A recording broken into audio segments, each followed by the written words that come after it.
we believe that everything is energy, and we can experience it as feeling either feminine or masculine. And that's what we talk about in this episode. I'm Sienna. And I'm Toast. We're partners in love, life, and music, and we've been together since 2001. With each episode of this podcast, our goal is to help our fellow LGBT community members lift their lives to the next level. Hey guys, welcome to this episode. This is Toast. And this is Sienna. And let's just fire away. Oh. Let's go right into it because we have such generous comments from Bridget, right? Oh, okay. Well, don't you want to say what we're talking about in this episode? Or I guess the intro did that. A little bit. I mean, we're going to talk about feminine and masculine energies. Mm-hmm. After we talk about Bridget. Oh, okay. All right. Yes. So we do have a note from the community. So this is our little segment, Notes from the Community. And this note comes from Bridget. And just so you all know, anytime we share something, unless it's a public review, if it's a private message, we do absolutely ask permission to share it, to use names, or if they prefer not to use names. And she absolutely gave us permission to share it and to use her name. So I just want you guys to know that we absolutely respect everyone's privacy and preference. So don't worry that just because you have a conversation in private that we're just going to suddenly announce it on the podcast. Okay, so this is what Bridget had to say, and this came through on an Instagram message. So here she writes, and we had a beautiful exchange. So I'm going to be hopping around, not sharing the entire thing. So Bridget writes, I should mention I first learned of you two in 2007 when I was living in Hawaii and listened to Girl Meets Girl and McKenna CDs back then, and still when I moved back to Iowa. This year, I'm trying to incorporate the things that bring that aloha spirit out of me. So in April or May this year, one night I looked you up and boom, a few days later, you released your first podcast in years. I listened to each episode and I'm so impressed with how well you two know one another and how you have so much respect for one another and feed off one another, yet let the other shine at the same time. Keep up the wonderful work. You two just give off that positive energy I can't get enough of. Please know that learning about your attitude, your love for one another, for people in your life, your love for animals, your love for music, and your spirit and zest for life is so incredibly uplifting in ways beyond the 1 hour. I keep thinking about the episode, hearing about each of your independent mornings and what you do to fuel your soul. It was so simple and so profoundly beautiful at the same time. Reminding myself of my potential through my vision statements and affirmations. That truly inspires me to keep looking within my soul for the answers to find more ways to invest in myself every day. You two have definitely made an impact on me. And Bridget, that's you so sweet, have made Bridget. an impact on us. Thank you, Bridget. Yeah. That's such a nice exchange. You know, she and I texted back and forth a bit. We were speaking particularly about the book on energy vampires by Dr. Christiane Northrup. That's what started our communication because you and I had actually posted about that book. Mm-hmm. She got it. It changed her life.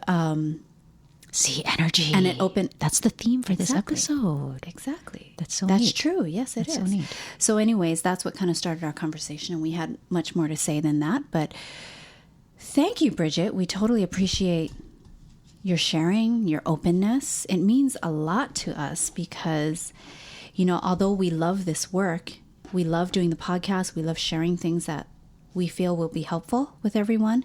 It's really nice to get the feedback. Oh my God. Yeah. It to really get that is. validation. Whether it comes through thank you so much. a review or a message. And so, ultimately we would like to share all of the messages that we get the okay on, as well as future reviews. And hopefully we'll have time to be doing that in every episode. So thank you. Thanks, Bridget.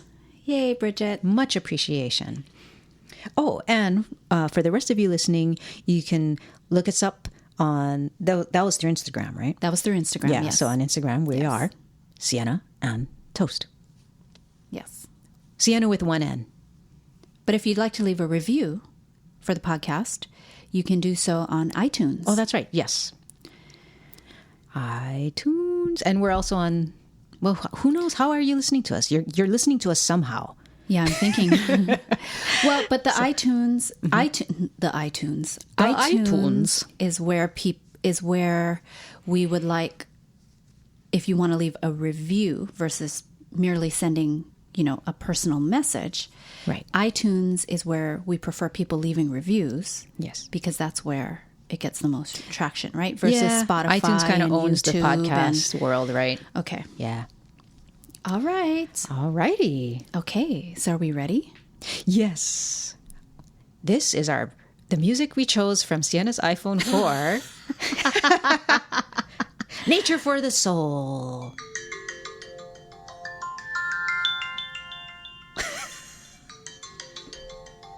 All right. So we came across, or we were reminded again about this thing that's known as grounding. And we just wanted to, hey, just give a shout out to This is real, man. grounding, because it has definitely helped.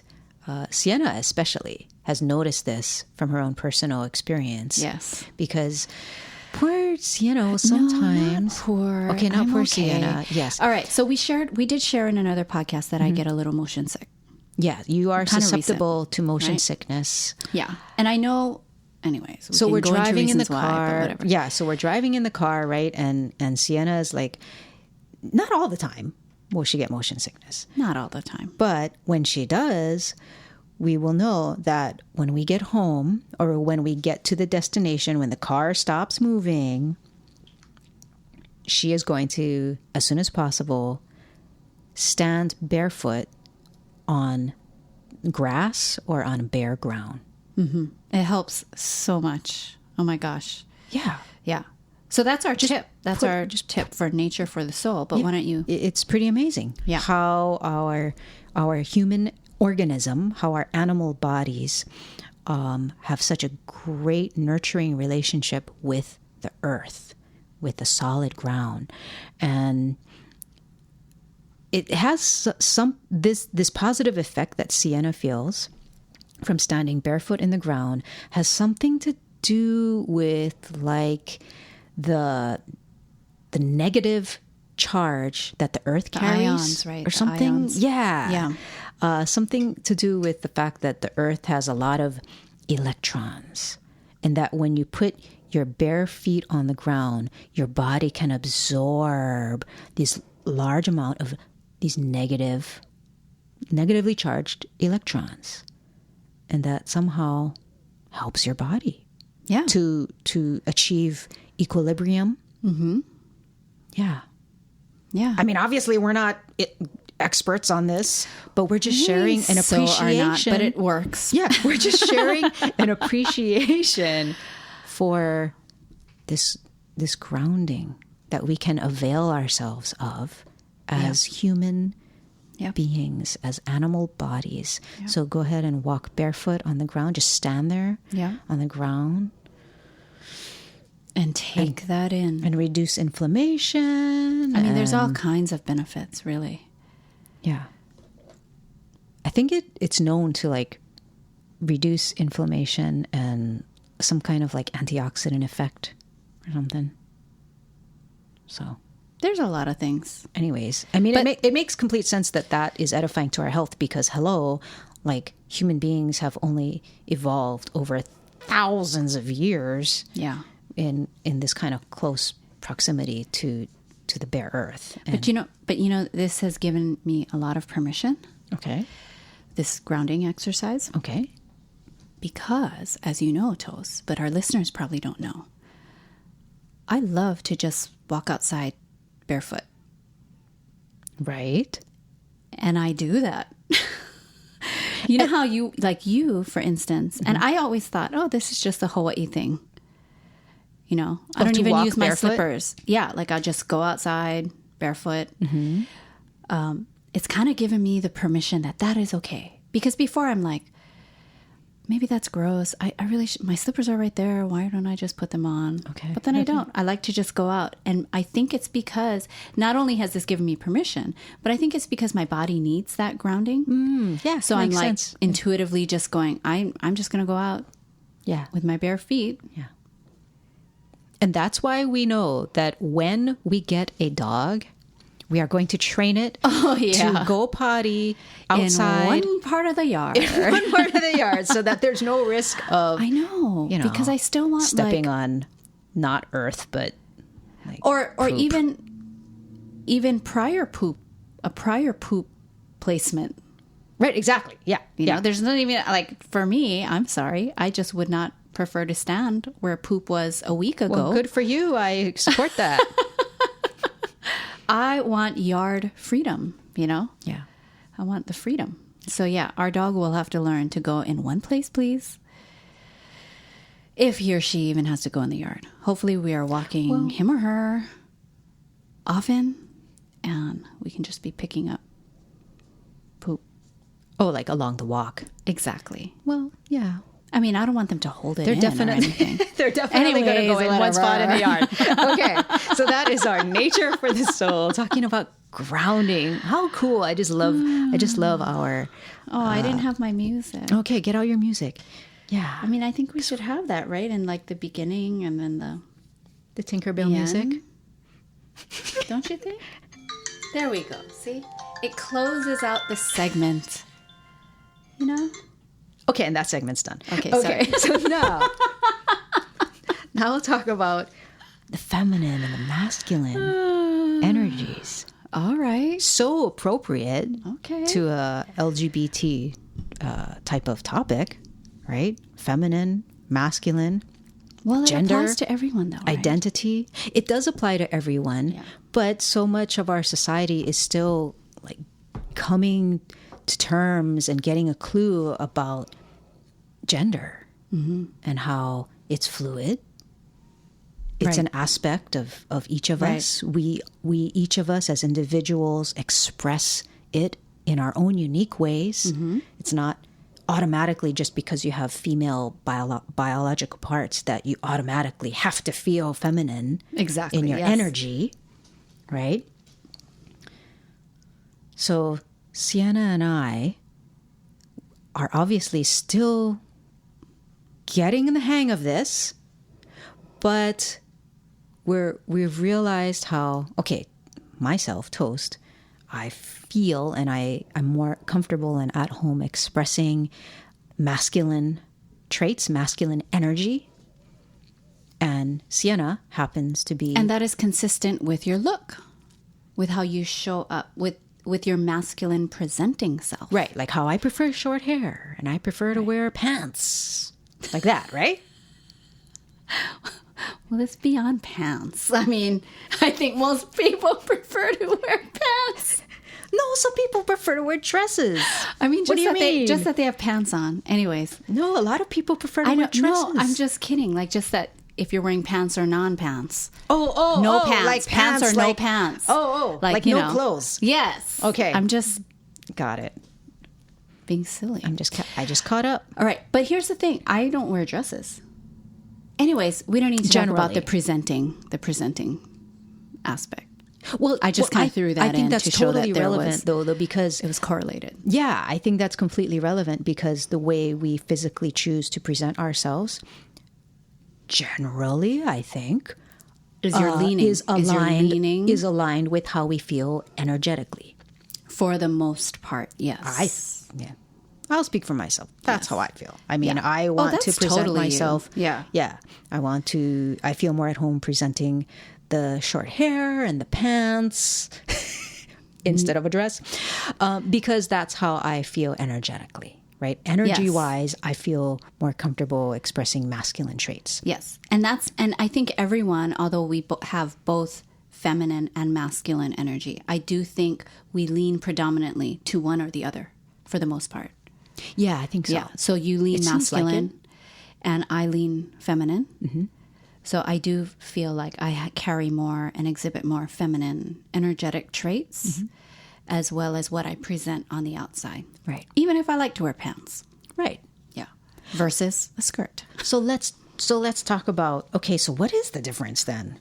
Because with energies, like feminine versus masculine. Because I think we generally, as a society, know what we mean when we say feminine or masculine. In the presenting visual outward. cues. Yes. Yeah, visual cues. Okay, but let's talk about energy.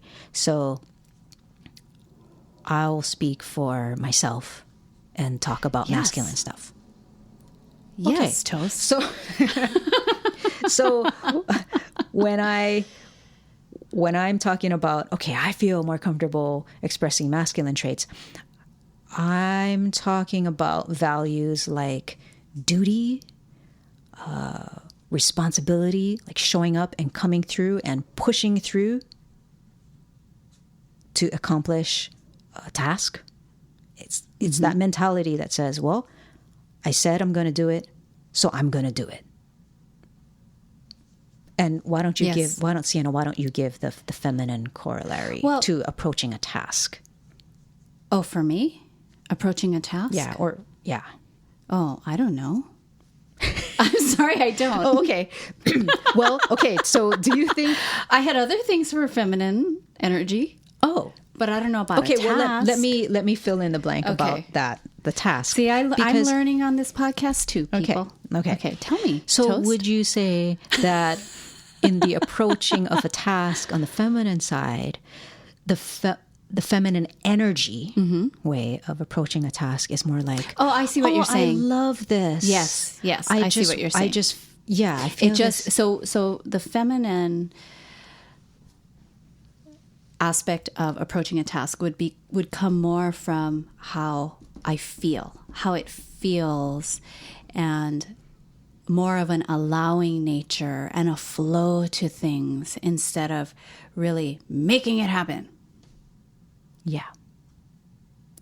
And other things, I think, because Toast was talking about the masculine energies, but with the feminine, it really is about, it's more of a grounded energy, an open energy, a receiving energy, a nurturing energy. It's governed by feelings, emotions. And I think with the masculine, it's more about efficiency, mental capacity, getting things done. Grit. Being efficient. Did I say that? Yeah. Efficiency. Getting things done. Problem solving. So it's getting past, it's not about the feelings. It's about, well, let's just solve this. Let's solve it. Let's fix this. Yeah. Oh my gosh. That so comes into play when we start having just organic discussions, right? Like you want to share how you feel about something and a situation that came up. And I'm not looking for it to be fixed. I really just want Toast to meet me in terms of just meet me where I am and just be my sounding board. Just let me share this. Just listen.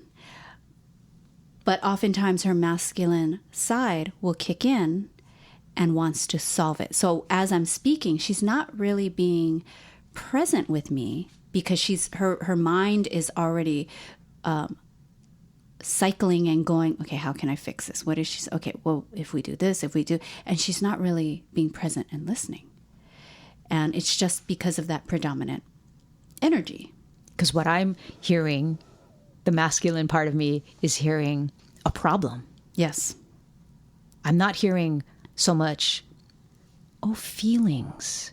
Right. And how, or actually, to be more clear, I'm hearing that Sienna is feeling badly about something, right? Sienna is experiencing an undesired feeling. Yeah, experiencing pain. And so the masculine part of me wants to shut that down. It's like, no, we don't have to be feeling pain here. We can solve this problem. Let's troubleshoot. Right. Let's problem solve. Let's figure out how to fix this instead of just being together with Sienna in whatever particular feeling is there.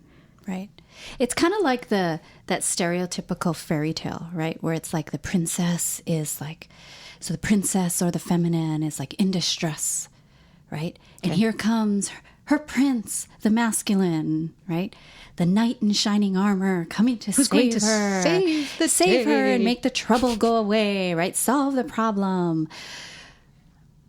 But what if she just wanted to be listened to? Like having and that would solve the problem. Having the prince come and go and sit with her, and she just says, yeah, I'm feeling in distress. And he's like, yeah, it really sounds like you're feeling distressed. How are you? Tell me more. Tell me more about that. Yeah, okay. Yeah, I can see how that would be very challenging.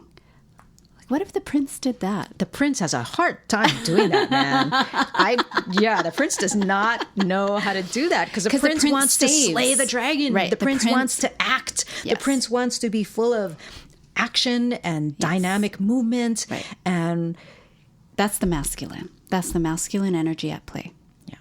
So all of these fairy tales and these gender roles and stuff, we see that as talking about, it's an energy. It's a way of seeing things. They're not literal roles. And each of us has both of those things. Yes. And I think in the LGBTQ community, those of us who are LGBT or Q, I think we're really embodiments of the masculine and the feminine in a way that comes together in a really beautiful, intricate, complex way. Mm-hmm. Kind of like, I'm going to bring in the nature examples. Yeah. Oh, I love those examples. Okay. So sidebar here of how nature itself will bring together opposites to create these beautiful phenomena. Yes. For example, probably the most dramatic example is an eclipse, where you have the sun and you have the moon, the nighttime element, that comes together, that creates this magical phenomenon. Mm-hmm. And it requires both elements to come together, right? Light and the shadow. But that's completely natural, and it's actually very special. Yes. The opposites coming together to create a singular phenomenon. Just like similar would be the beach. You have ocean and you have land. And they need to come together to create this gorgeous thing that we call the beach. Mm-hmm. Very special place. Yeah. Just like a waterfall. It's water and it's rock. It's water and it's stone that comes together. And you have this beautiful thing called a waterfall. And you have something else that happens every single day. It happens twice a day, actually. Twilight or dusk and dawn. That magical time of day where it's not fully daytime, it's not fully nighttime. Mm-hmm. It's this magical in-between time. It's twilight. The light that is cast on buildings in the city and on the mountainsides in the country. It's just this beautiful. It's called literally. I think it's called the golden hour in the world of photography because it's just gorgeous. Yes, and that's where some of the most beautiful photos. Yeah, happen. There's just a gorgeousness to it. Yeah. And why is that? It's because these opposites have come together. Light, right? And the daytime and the nighttime. It's not fully one. It's not fully the other. Right. It's not completely like a female in a female body with a feminine side. It's not completely male with a masculine side. It's both. It's both. And it's this very special thing. And that's how we can see ourselves as people in the LGBTQ community. We are literally natural embodiments of these very special places and special times that just occur naturally. That's us. And I think too, like it's really, all those nature examples you shared are really inspiration points for us individually embodying both the feminine and the masculine. Yes. But also, if you are a couple, a beautiful example and inspiration for the balancing of those energies as well. Because for you, Toast, you're not always masculine. Right, right. Sometimes you exhibit your feminine. And for me, I'm not always feminine. Right. Sometimes I'm exhibiting the masculine. Right. You know, so it really is a beautiful dance and balance Yes. of the two. And these nature examples, these natural examples are just so inspiring, because when you look at these, all of these examples that you mentioned, you know, and you, there is just something so special about nature that speaks to our soul. Yes. And you can't explain it. It's just something that is felt very deeply. And I think the awesomeness, you know, really using that word and how it was intended, like the Yes, thank you. awesomeness Yeah. of experiencing an eclipse or a beach, beautiful waterfall, or that time of dusk and dawn. Like just something about it, you know, there's this element. And I truly believe that that serves as just incredible inspiration for us individually and in a relationship with our feminine and masculine energies. The mix of that, the recipe that then leads to this amazing. Yeah, it feeds energy. the soul. Yes, Right. It it feeds that totally does. eternal side of us if we will enter into a relationship with it in that spirit. Yes. Right. But I would like to touch on what you said, how you were addressing specifically our LGBTQ community. Okay. I think you're totally right on with that, because our community in particular has a little bit more, I guess I would say, it's just more apparent that there are these two energies sometimes and oftentimes at odds with each other, you know, and learning, and I'm speaking about just the individual versus like in a relationship. Okay. You know, and balancing the feminine and the masculine energy. So like for you, being born a woman, so having the woman, Having female biology. but identifying more as a male. Masculine energy. Yes. I think that disconnect, that seeming disconnect, really calls upon you to make sense of it at an earlier age. You know, Yes. so this masculine feminine dynamic is more apparent for our LGBT community to deal with and work on. Yes. And I think especially in this society, because this current society that we live in is still figuring out how to deal with it. Right. But you're right. But what I would say though is that this problem, or I guess you could really say this wonderful opportunity is also there for the heterosexual people. It's just a little bit, in general, more disguised, because a woman in a heterosexual relationship is just assumed to be the feminine one. Right. Just like what you're saying earlier when you first introduced the topic. And the man is the masculine. And so therefore, it kind of feels like you can just be in those roles and you don't really need to acknowledge the other part of yourself. But I think with the LGBTQ community, it is definitely something that comes to the surface more quickly. Yes. But I absolutely do think there can be, I guess, issues with straight couples in balancing that masculine, feminine as well. They just might not see it as that is an opportunity to work on, to have a more balanced relationship. You mean in each of the individuals' lives? Yes. Okay. And together, and coming together. Okay, so what I'm hearing you say is that, hey, each of us as individual people, we each have masculine energies and feminine energies, right? That we are expressing. Yes.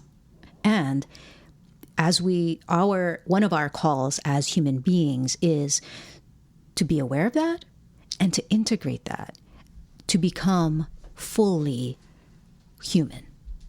right? To become fully masculine and feminine, and to know how to integrate both the masculine and the feminine energies within our one individual selves. Yes. Because I think like with... Yeah, agreed. Yeah, and I think that, so basically I think it's an opportunity, no matter what your sexual orientation is. Mm-hmm. I do think it's an opportunity that is available across the whole board. Yes. I just think it's a little easier on the outset for a straight couple because of just how society creates these roles. You kind of feel like you have to be in a box, and I think it might be easier to let this opportunity kind of go by the wayside.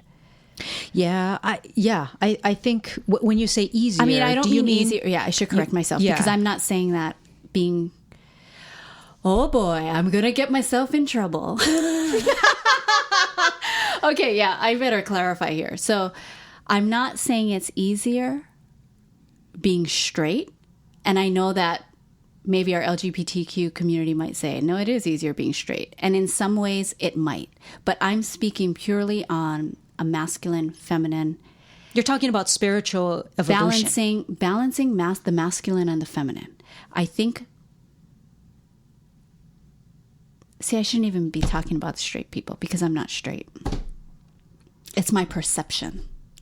All I really wanted to say, let me just back up.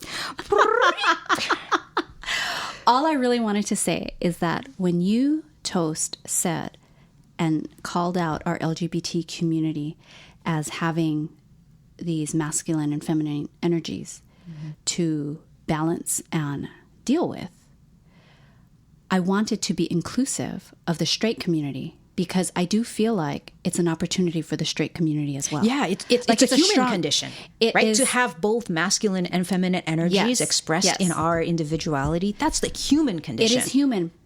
But at the same time, because of how our society supports and doesn't support straight couples, I feel like it's a little easier to let this problem of not balancing your feminine and masculine pretty much go under the radar for a while for the straight couple. Because a man in the straight couple, that's the man, right? He's in this box. The woman in a straight couple, that's the woman. She does woman things, and I know obviously it merges and everything like that, but I wouldn't necessarily, I think it can go by the wayside. So a little bit more easily versus for the LGBTQ individual or couple. Mm-hmm. You're having to grapple with this masculine feminine energy as soon as you are identifying and realizing your sexuality.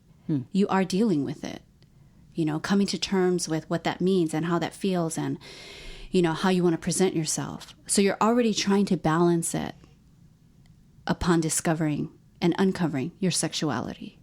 Yeah. I don't think that's necessarily true. Yeah. It sounds like what you're saying is that, hey, for every individual in the human race, this working with and being aware of your masculine and feminine energies of your own individuality, right? Both of them are present in each of us.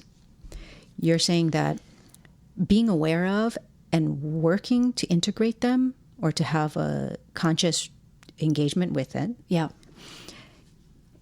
Is something that the LGBTQ person is kind of forced to deal with. Yes. You can't not deal with it. Yeah. Versus in your process. Versus people who are straight, they can kind of be ignorant about it and be for a little while, for a while, and not be confronted with it. I personally think so, but I agree. But here's the thing. I mean, this obviously we're talking in generalizations, right? But I agree. But here's the thing: we do have. I'm allowed to say that, right? Here's the thing. I think. Okay, you all. There was one podcast where I probably said that like 30 times. And I banned myself from saying it, but I just noticed like, I think I said it 3 times on this one. But anyways. Here's the thing. Here is the thing, Toast. I know we have quite a bit of straight listeners. So please tell us in the comments what you think. Yeah, good call. You know, what if you have that, if Toast and I totally have it wrong, if you have an experience that you like to share about balancing your own masculine, feminine energies, or even with your partner, what that might look like, and shed some light on this for us, you know, because as Toast said, we are speaking very generally. Whew, boy. I took us in like circles on a maze. I love, to me, that's a good discussion, right? Where there's... I don't know. I kind of tired myself out. You know what it is? Because I want to be as transparent and honest, but I do want to be respectful. And I never want to offend anyone or hurt anybody or a group of people. I mean, I think as LGBTQ people, we are a little more sensitive to that, and we want to take care of that, you know, take care of others, make sure that people feel safe. We want to be inclusive. Yes. Because we know how it feels to be And even though excluded. we're ultimately here to serve our LGBTQ community, we absolutely know we are serving our straight community as well. Allies. Because there are so many straight allies we have listening to this podcast and people who follow us on social media and all of that. And we love that. And that's part of, and that's how life should be. Right? Amen, inclusive. sister. Like just, you know, you find your own thing, but we're all inclusive here. Yes. Whew. I'm surprised I'm not sweating. Goodness. Should we kind of wrap up by giving a quick example of how our do we have time for that? Feminine, masculine energies have... Well, yeah. Okay. So let's... okay. So here's an example that I think would apply for a traditional straight couple. Yeah. Okay. Because it all comes down to energy. It does. And that's what we all have in common. And that's why, you know, to me, I'm thinking that as our species evolves, that there will probably be more gender fluidness happening. Because I think...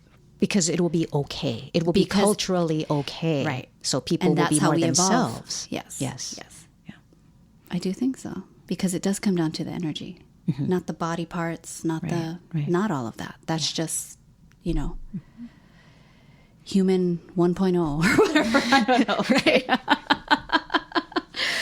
Right? Okay. So I used to be... we'll say this example quickly, but I used to be a COO of a company, and in that role, I had to step into my masculine energy because I had to oversee a whole bunch of people. I had to work on the operations of a company and how things are working, what was working, what wasn't working. So basically, I had to be the boss. And in order to be a boss, to stand in the boss role, you need a lot of those masculine traits. Especially, and it does depend on the type of company. It does. Right? On the company culture. That's true. But in this particular company, that's what was called for. Yes. And so I would be in that total role. And when it was time to turn that role off, because I didn't need to COO anything at home, it was tough. And I started to notice that, you know, Toast and I would have more fights, more arguments, because when it was time to then resume my more natural inclination to be feminine, I couldn't. And here's Toast greeting me with more of her naturally masculine side, bumping up against my COO masculine suit that I would put on, and it just wasn't working. And I couldn't, you know, she would want to do things for me, you know, like problem solve and do things for me. But as still being in the masculine vibe, I wasn't letting her. It's difficult to receive. Yeah, I couldn't be in my feminine, and the feminine is about receiving the masculine. And I couldn't do it. And so I would be more like, no, I'll do this myself. I'm going to do this myself. And it was everything. I'm doing everything myself, which is very masculine. But here's Toast not feeling like she could deliver for the relationship because I wasn't letting her do anything for me. So I couldn't receive her. Here I am trying to do everything myself. But my feminine, my naturally feminine side wanted her to do it. But I was just stuck. I was stuck in the energy of the day in, day out COO masculine energy role. So that's how that played out for us. And I wonder too, like I'm remembering and looking back on that time, and I know that I did have the sensation of feeling inadequate, maybe emasculated is too strong of a word, but feeling like what I'm offering and what I'm trying to deliver and provide and do, right? The things I'm trying to accomplish and tasks I'm trying to do for us in our household, in our relationship was not being received. And obviously that feels junk. Well, yes. And I was not only not receiving you, I brought home those other masculine traits of trying to orchestrate our whole life. Right? Do you remember? Like I had to do, like I took it upon myself to just start managing our whole life. Are you saying yet? Yeah. Well, I'm trying to remember more about that time in our lives and trying to also think of how I contributed to the tension and conflict during that time. I think you were just being your more naturally masculine self. And it wasn't natural. It's not natural. Your natural inclination isn't to be the feminine receiver. Right. Even though that does need to come into play sometimes for our balance, like what this whole podcast is about. You do have to embrace your feminine, right, to be your fullest great self, as do I need to embrace more of my masculine. But this role, having been a full-time job at the time, was just consuming my natural feminine side, and so I sort of lost how to be that. And so I don't think you were contributing to it. I think you were being your natural self. I was the one having this different energy, and you can't have two predominantly masculine energies in the household at the same time, because all the time. No. So maybe the takeaway from this particular story and situation is that, if at all possible, it does matter what type of job you have. It does matter. Yeah. Right? And it's not just about always, hey, manage yourself and manage your energy to accommodate whatever situation you're in. It's like, no, if you can, try and find a job, right? Or find roles, even if they're elsewhere in the community, that maybe match more of your natural. Yeah. Yes. That's kind of going with your natural gifts. Right. If you like to talk with people, find something where you have a lot of contact with people. Right. If you're an extrovert. Yes.